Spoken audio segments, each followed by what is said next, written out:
দেখুন, শুভেন্দু অধিকারী নিজের মুখে বলেছে ওর মা শুনেছি যে বাংলাদেশ। শুভেন্দু অধিকারীর এসআইআর যদি হয়, শুভেন্দু অধিকারী পরিবারের কি কি নথি আছে ভারতবর্ষের কিনা সেটা তাদের পরিবারের দেখতে হবে। কে বাংলাদেশি, কারণ পূর্ব পাকিস্তান তখন সেইভাবে তারা ওখান থেকে এসছে কিনা এগুলো শুভেন্দু অধিকারী বলতে পারবে। আসল কথা, শুভেন্দু অধিকারী, আমরা সারা ভারতবর্ষে আওয়াজ উঠছে যে ভোট চোর, গদি চোর, এবার পাগল হয়ে গেছে, সুস্থ নেই, তাই এইসব বলছে। যত আক্রমণ করবে তত মমতা বন্দ্যোপাধ্যায়ের ভোট আসবে। যারা হাঁটতে হাঁটতে হেরো হয়ে গেছে, হাঁটতে হাঁটতে হেরো, ওরা পাড়ার নেরো, তো নেরো কুকুরদের মতো অবস্থা, তাই এইসব বলছে, আলাদা কোনো ব্যাপার নেই।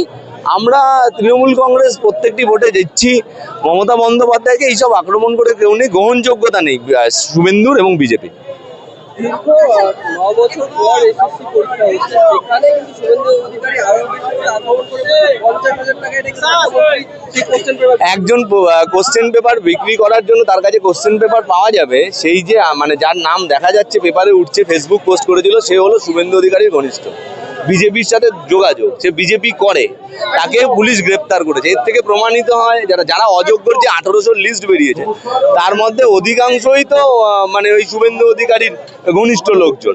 যারা শুভেন্দু অধিকারী যখন দলে ছিল, আমাদের তৃণমূল কংগ্রেসটা করতো, তখন তাদের অনৈতিকভাবে কাজ করেছে। শুভেন্দু অধিকারীকে সিবিআই তদন্ত করেছে, ইমিডিয়েটলি হেফাজতে নিয়ে ওকে এইসব তদন্ত করা উচিত।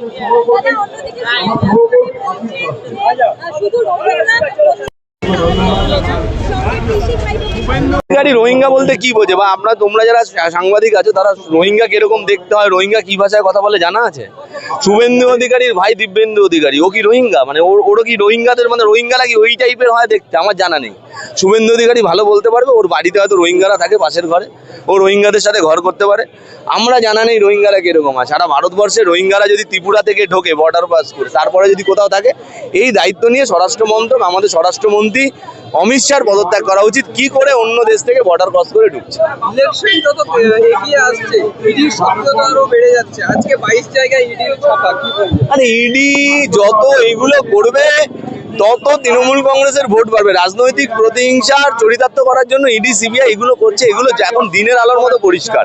শুভেন্দু অধিকারী চোর, একটা চিটিং বাজ। শুভেন্দু অধিকারীকে চুরি করতে দেখা গেছে, অন ক্যামেরায় টাকা নিতে দেখা গেছে, তারপরে শুভেন্দু অধিকারীকে কেন মানে ইডি সিবিআই ডাকছে না? শুভেন্দু অধিকারীর বিরুদ্ধে আগে তদন্ত হোক। চাকরি স্ক্যাম থেকে আরম্ভ করে নারদা, সমস্ত কিছুতে শুভেন্দু অধিকারী যুক্ত। শুভেন্দু অধিকারীকে আগে তদন্তের আয়তায় আনা হোক।